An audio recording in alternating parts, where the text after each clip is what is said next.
Et sur ce, nous allons nous arrêter. Et je veux que chacun de nous comprenne l'importance de ce moment afin de prendre toutes les dispositions nécessaires pour recevoir ce que Dieu attend de nous. Nous allons prendre nos Bibles et nous allons aller dans le livre de Néhémie. Dans le livre de Néhémie, nous allons prendre Néhémie.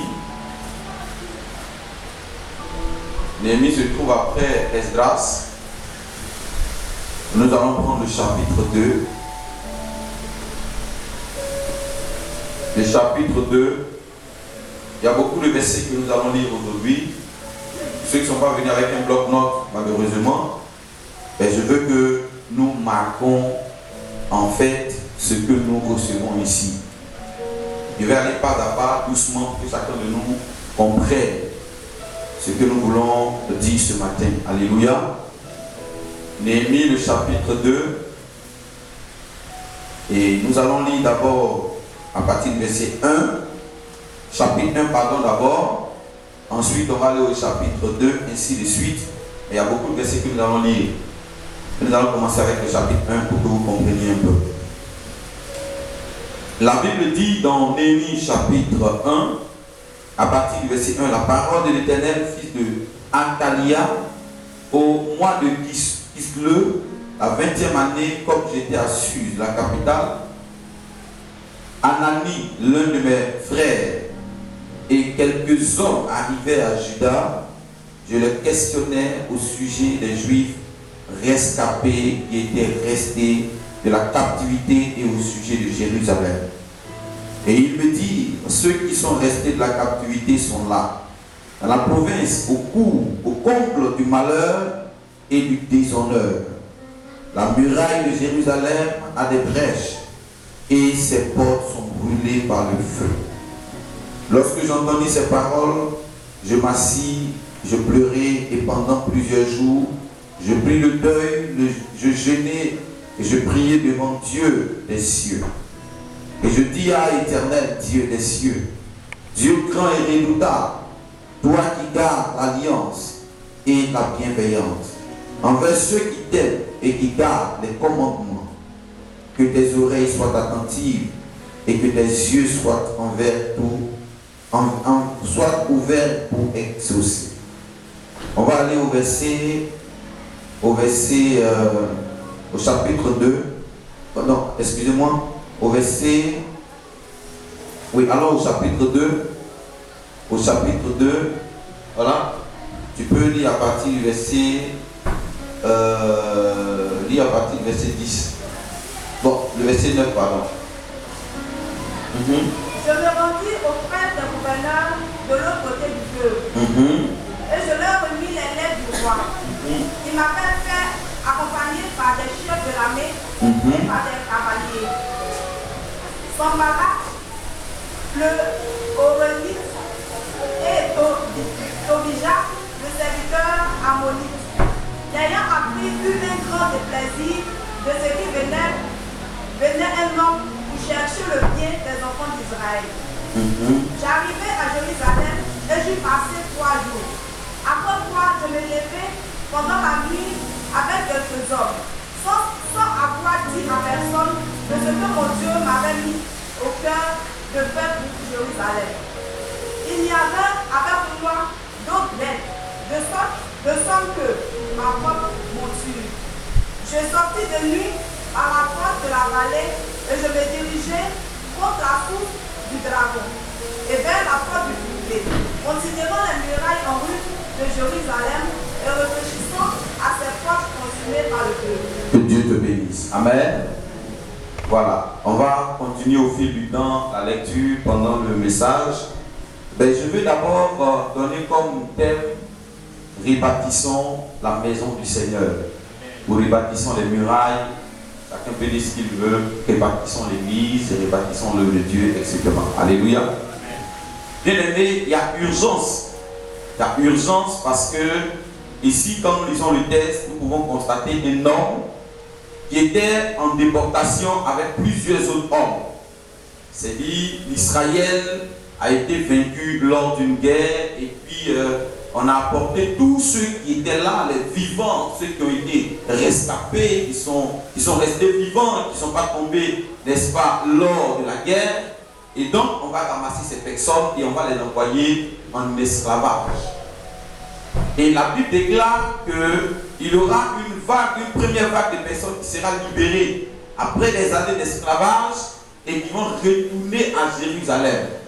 Et donc quand ils vont arriver, ils seront là et 91 ans après, la Bible dit que, voyez, des anciens qui étaient venus, qui avaient été libérés pour la première fois, vont, n'est-ce pas, retourner pour aller croiser, pour aller, n'est-ce pas, retourner pour voir leurs frères qui sont restés dans, n'est-ce pas, de l'autre côté, dans l'esclavage encore. Et la Bible dit que, n'est-ce pas, ils vont apporter une nouvelle à Néhémie. Et c'est que la ville était vraiment désespérée, les murailles étaient, n'est-ce pas, fissurées, et il y avait la pauvreté, il y avait la misère, il y avait les difficultés, le pays était dans un désastre total, il n'y avait pas vraiment de paix. Et la Bible dit qu'ils vont apporter cette nouvelle-là, n'est-ce pas, à Néhémie, qui était en esclavage, mais qui était, n'est-ce pas, à un poste élevé. Pendant l'esclavage, Dieu l'avait béni, il était les chansons du roi, il était celui qui servait le vin, n'est-ce pas, au roi. Et la Bible dit qu'il avait une situation sociale stable. Amen.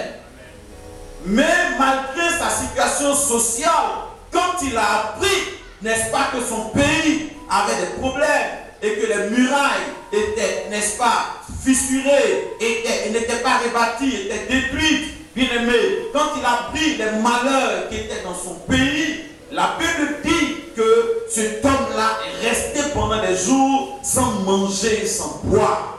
Il a commencé à observer les jeunes parce que son âme n'était pas en paix. Il n'était pas tranquille en lui-même. Il avait mal parce que son état, son pays, la terre de ses parents, de ses ancêtres, n'est-ce pas, était désastreuse, était malheureuse. Cette terre, n'est-ce pas, souffrait. Et la Bible dit que malgré le bien-être de Néhémie, il mangeait, bien aimé, dans le palais du roi. Il vivait dans le palais, n'est-ce pas, du roi de Perse. Il était tranquille, à l'aise. Il avait l'un des plus merveilleux postes auprès du roi, un esclave. Il avait une vie tranquille, certainement avec des enfants, peut-être même avec une famille. Mais la Bible dit que Néhémie n'avait pas la paix. Pourquoi? Parce que sa nation de naissance, la terre de ses parents, de ses ancêtres, était dans une désolation. Alléluia. Bien-aimés, beaucoup d'entre nous pouvons observer, voyez, l'œuvre de Dieu, pouvons observer notre Jérusalem, n'est-ce pas, est détruite et nous pouvons être indifférents. Mais Néhémie, la Bible dit parmi tant d'autres, la Bible ne nous cite pas le nombre de ceux qui ont reçu cette information, mais la Bible dit parmi eux, et c'était Néhémie ne pouvait pas dormir, il ne pouvait pas, bien aimé, être à l'aise. Même quand il partait devant le roi, quand il servait le roi, il avait la mine attristée. Il avait l'habitude de servir avec, n'est-ce pas, un caractère jovial. Il faisait bien son travail. Mais depuis ce jour, cela a affecté même son caractère sur le lieu du travail. Il ne pouvait pas être heureux, ni à la maison, ni le jour, ni la nuit. Même devant le roi, où il était censé, n'est-ce pas, travailler aisément, pour avoir son salaire mensuel, pour être pris en compte, bien aimé. La Bible déclare que sur le lieu du travail, Néhémie était malheureux. Cela affectait son caractère. Cela affectait son attitude. Parmi toutes ces personnes, la Bible nous parle d'un homme comme Néhémie, qui n'est pas resté indifférent, mais qui a été touché. Parce que Jérusalem est en rue. Jérusalem, n'est-ce pas, est en train d'être détruite. J'aimerais juste vous dire que nous sommes nombreux à assister notre Jérusalem détruite. sans effort. Nous sommes nombreux à nous contenter de notre confort présent et à négliger notre Jérusalem. Nous sommes nombreux, bien-aimés, à ne pas penser à l'avenir de Jérusalem. Nous sommes nombreux, bien-aimés, qui nous préoccupons que de nous-mêmes. Et nous n'avons pas un regard sur la terre de nos ancêtres, sur, n'est-ce pas, notre Jérusalem, sur l'église du Dieu vivant, l'église qui nous a vu naître, l'œuvre qui nous a vu grandir, l'œuvre de Dieu qui a fait de nous des enfants sauvés, des enfants aujourd'hui qui avons quitté les ténèbres à la lumière. Alléluia. L'œuvre bien-aimé qui, n'est-ce pas, qui nous a fait du bien. Beaucoup de personnes observent ce travail et sont indifférents. C'est pourquoi ce matin, je veux dire comme Néhémie, levons-nous mes frères et bâtissons la maison du Seigneur. Il y a urgence aujourd'hui parce que l'église, hier nous avons fait l'état des lieux et nous avons constaté que, bien aimé, l'église, dans l'ère dans laquelle nous vivons, bien aimé, est en train de perdre le fil de sa mission. Nous savons que l'ère dans laquelle nous sommes est l'ère la plus dangereuse et l'ère la plus vicieuse, bien aimé, de l'histoire du monde. Vous allez trouver aujourd'hui l'immoralité monter à un certain niveau. Vous allez trouver même l'homosexualité, célébrer des mariages à l'église. Dans certaines églises, bien aimées, vous allez trouver l'apostasie, la débauche. Vous allez trouver des choses qu'on ne peut même pas nommer, se nommer parmi les frères. Parce que nous sommes à une saison dangereuse. Alléluia. Une saison où les démons sont descendus sur la terre, travaillent et emmènent les gens, bien aimés, dans des choses qui ne glorifient pas le Seigneur. Emmènent les hommes à se rebeller contre Dieu, à aller contre Dieu. Parce que péché, c'est se rebeller contre Dieu. Péché, c'est se livrer en bataille contre Dieu. Péché, c'est s'égaler à Dieu. Péché, c'est, bien aimé, insulter le Seigneur, injurier le Seigneur. Et les démons ont pour ordre de conduire l'humanité, bien aimé, dans un désastre total. Alléluia. Et hier, nous avions dit que face à tout cela, l'Église reste silencieuse. Aujourd'hui, beaucoup de personnes dans l'Église ne savent plus que Dieu est saint, qu'il faut l'adorer dans la sainteté. On a une vie désordonnée du péché. On ne sait plus faire la différence entre la vie passée et la vie présente. Entre la vie d'un homme qui dit qu'il est converti et la vie d'un homme qui est dans le monde. Il n'y a plus de différence. La seule différence, c'est qu'il y a un qui vient s'asseoir à l'église tous les dimanches et il y a un autre qui va le maquis. C'est la seule différence. Sinon, quand ils sortent, les deux ont la même façon de voir. Les deux ont le même langage. Les deux ont les mêmes comportements. Les deux, bien aimés, vivent la même chose. Non, la vie chrétienne répond à des principes bien fondamentaux. C'est pourquoi la Bible déclare que lorsque nous sommes en Christ, les choses anciennes sont passées et toutes choses deviennent nouvelles. Bien aimé, il y a une différence entre la marche chrétienne, entre la vie chrétienne et la vie du monde. Il y a une différence entre celui qui a accepté Jésus et celui qui n'a pas accepté le Seigneur. Il y a une différence entre celui qui marche avec Dieu et celui qui ne marche pas avec Dieu. La Bible dit que celui qui marche avec Dieu a la crainte de Dieu, a l'amour de Dieu, a le caractère de Dieu, a la vie de Dieu en lui. Il a le Saint-Esprit qui le conduit, qui l'emmène, bien aimé, à quitter tout ce qui n'est pas la gloire de Dieu. Celui qui n'a pas Dieu n'a pas l'Esprit de Dieu. Il a une vie désordonnée, une vie livrée à lui-même. C'est pourquoi le premier Adam a échoué et Dieu a envoyé un second Adam. Alléluia. Pour que nous soyons à l'image du second Adam. Et la Bible nous dit que Jésus n'a point péché. Et donc nous devons marcher selon l'image de Jésus. Mais l'Église d'aujourd'hui ne sait plus que Dieu est saint. L'Église d'aujourd'hui n'a plus le caractère de Dieu. Hier nous l'avons dit. Amen. Il ne pas dit avant-hier. Les hommes vont à l'église, mais ils ne savent pas que Dieu est bon. Ils ne savent pas que Dieu, bien-aimé, n'est-ce pas, est saint. Ils ne savent pas que Dieu est comme ça. Ils ne savent pas que Dieu est ceci. Et donc beaucoup ne vivent plus le caractère de Dieu. Laissez-moi vous dire que l'église du Dieu vivant va à la dérive. Beaucoup de pères, bien-aimés, sont tombés par la séduction du diable, par la séduction de l'apostasie, de l'apologie, du culte de la personnalité, de la gloire humaine, bien aimé. Beaucoup de personnes personnes qu'on considérait avant, aujourd'hui ils sont tombés dans le pied de la séduction, à la recherche, n'est-ce pas, de l'argent, de l'esprit maman, et ils ont raté l'objectif qui est le but, qui est le Seigneur, le service réel de Dieu. Bien-aimés, et il y a beaucoup de chrétiens qui viennent à l'église que juste parce qu'ils ont un besoin. Mais ils ne viennent pas à l'église parce qu'ils viennent chercher le Seigneur pour adorer réellement Dieu. Alléluia. Bien-aimés, nous pouvons constater le témoignage de l'église aujourd'hui qui est devenue tellement, n'est-ce pas, je veux dire, salissante. Salissant, disons, un témoignage qu'on ne peut pas qualifier.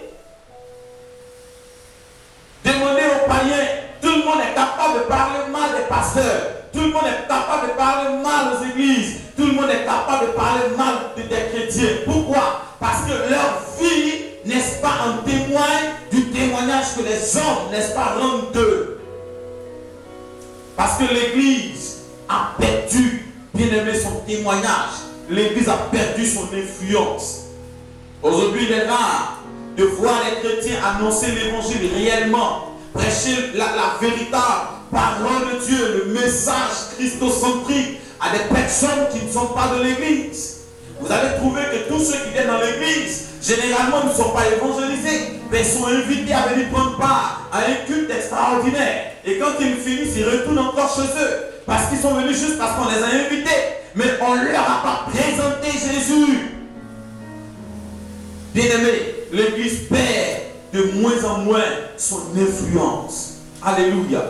Et la médias n'est pas épargnée de ce fléau aujourd'hui qui est en train de frapper l'église partout en Côte d'Ivoire et même dans le monde. C'est pourquoi levons-nous et bâtissons la maison de Dieu. La médias vient comme une mission pour recadrer toutes ces choses, pour annoncer l'évangile vrai, pour restaurer les âmes, pour changer la mentalité des hommes, pour permettre à une église de réveil véritable. Alléluia. Bien-aimé, la Bible dit que Néhémie avait constaté que Jérusalem était fissurée. Il y avait des problèmes, il y avait des difficultés à Jérusalem. Le pays était malheureux, les gens souffraient. Et la Bible dit que Néhémie ne pouvait pas rester indifférent. Malgré ce qu'il était, de sa position, il était très à l'aise. Et de l'autre côté, tout le monde allait mal. Mais Néhémie n'était pas content parce que de l'autre côté, tout allait mal. Aujourd'hui, combien de personnes, bien-aimés, malgré que tout va bien chez eux, sont malheureux parce que leur frère est malheureux. Combien de personnes, malgré que tout va bien chez eux, sont malheureux parce que l'église est malheureuse. Combien de personnes, bien-aimés, s'intéressent ou s'inquiètent du sort de l'avenir de l'église. Aujourd'hui, nous faisons des sacrifices. Si vous nous voyez aller à Abidjan, ce n'est pas parce qu'Abidjan est une belle ville. Nous n'allons pas pour nous promener dans les rues d'Abidjan ou parce que nous avons augmenté les grades. Non, nous allons parce que nous estimons qu'il y a des âmes perdues qui souffrent et qui ont besoin de Jésus de Nazareth. C'est la seule objectif qui fait que nous nous déplaçons. Sinon, ce n'est pas parce qu'on a augmenté les grades qu'on va dans une autre ville pour prêcher l'évangile. Alléluia. Bien-aimés, le besoin est urgent et pressant en Côte d'Ivoire, à Poitiers et partout dans le monde. C'est la raison de l'existence de la MEIAS. Je l'ai dit avant-hier, la MEIAS ne vient pas inscrire son nom encore parmi les milliers d'églises existantes déjà pour te faire, n'est-ce pas, l'apologie du nombre d'églises. Non. Mais si nous existons, c'est parce que Dieu nous appelle à une vision claire. Alléluia. Et chaque personne fidèle à l'église MEIAS doit être conscient de cette lourde responsabilité qui est de sauver l'humanité, qui est de transformer les cœurs, qui est d'apporter l'évangile de paix, de joie à travers notre vie, à travers notre caractère, autour de nous, dans nos secteurs d'activité, ici à Poitiers, partout là où nous passons, même quand nous sommes en voyage. Alléluia. Partout là où nous sommes, nous devons, bien-aimés, savoir que nous sommes juste en mission sur la terre. Je pouvais dire à Abidjan, bientôt Dieu va tourner la page sur la vie et l'histoire de beaucoup d'entre vous. Qu'est-ce que vous direz au Seigneur quand vous serez en face de lui? Amen.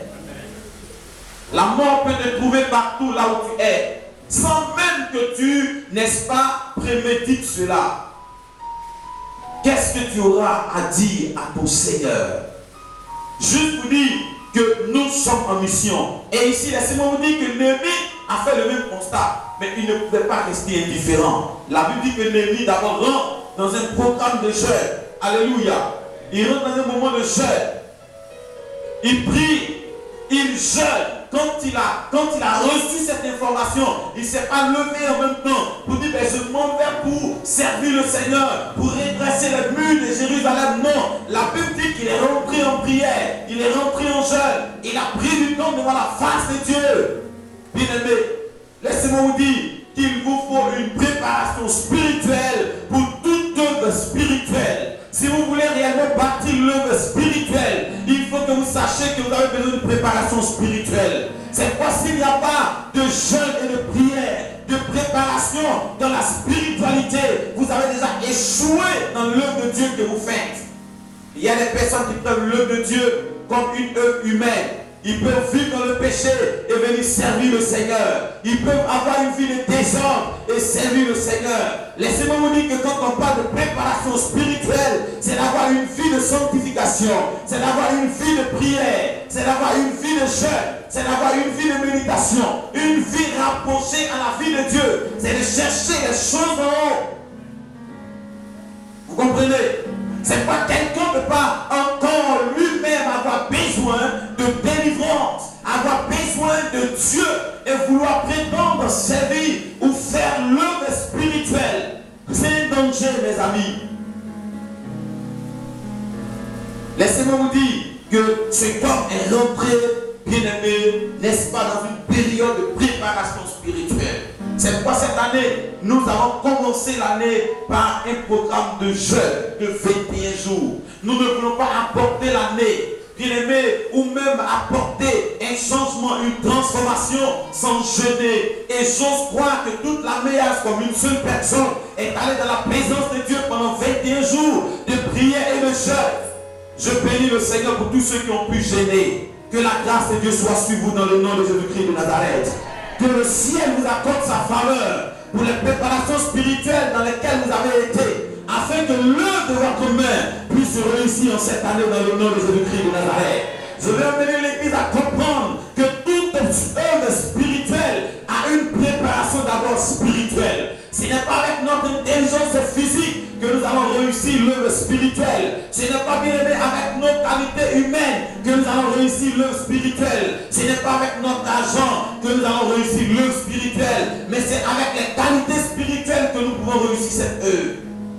C'est pourquoi je demande à tout enfant de Dieu ici qui est prêt à se lancer dans une œuvre spirituelle de se préparer spirituellement dans le jeûne, dans la prière. Alléluia.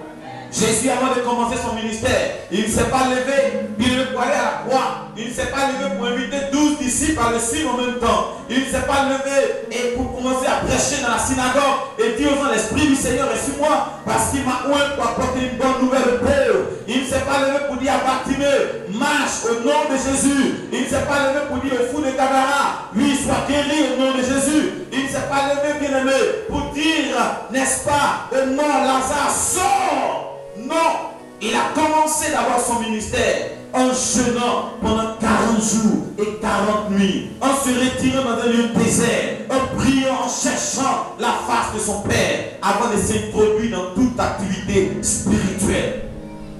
Laissez-moi vous dire que l'œuvre est sacrée. Alléluia. Et aujourd'hui, le monde a désacralisé le travail spirituel que nous faisons. Raison pour laquelle vous pouvez voir un soulard, après avoir bu du vin, peut venir prendre le micro et prêcher la parole. Sous le fait même de la boisson, tandis que derrière le micro, il y a des gens assis, bien-aimés, ivres, crieront, alléluia, amen, prêche la parole de Dieu. Parce que la spiritualité n'y est plus. Raison pour laquelle nous pouvons affronter une église aussi malade, une église handicap, une église souffrante. Je prie que le Seigneur vous aide à préparer toute œuvre spirituellement dans la prière, dans le jeûne. Alléluia.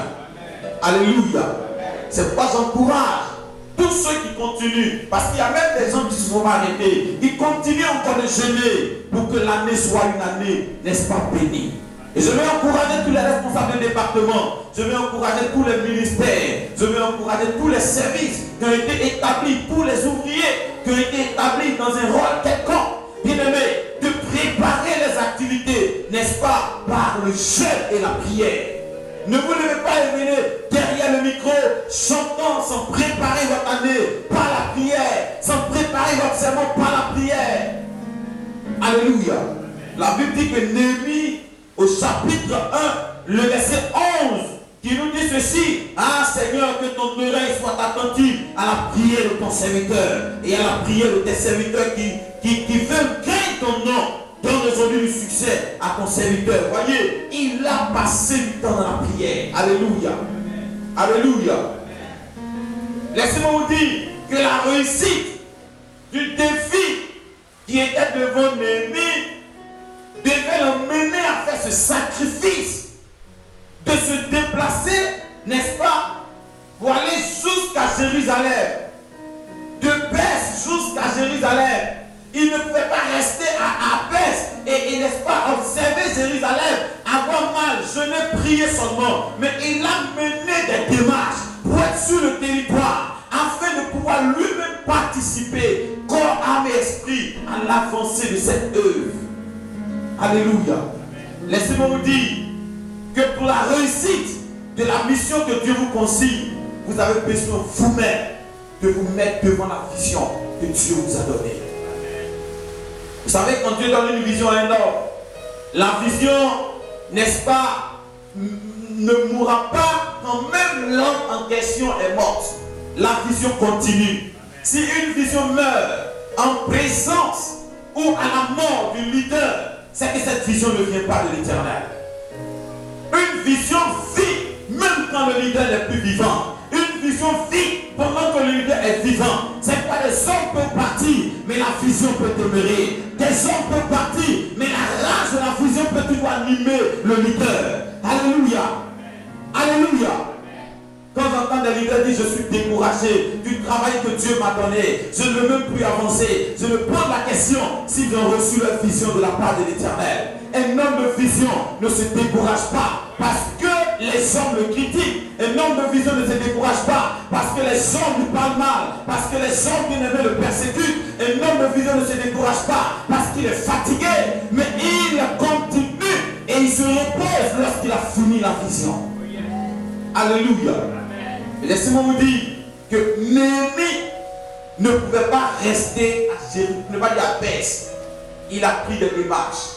Et la Bible déclare que Dieu va cautionner, n'est-ce pas, les actions de Néhémie en lui donnant l'autorisation, n'est-ce pas, royale d'aller dans son pays et de travailler, n'est-ce pas, avec ses frères pour rebâtir les murailles de Jérusalem. Alléluia. La Méiase est en chantier. Et je pouvais le dire ici aux ouvriers que la mission ne fait que faire ses premiers pas.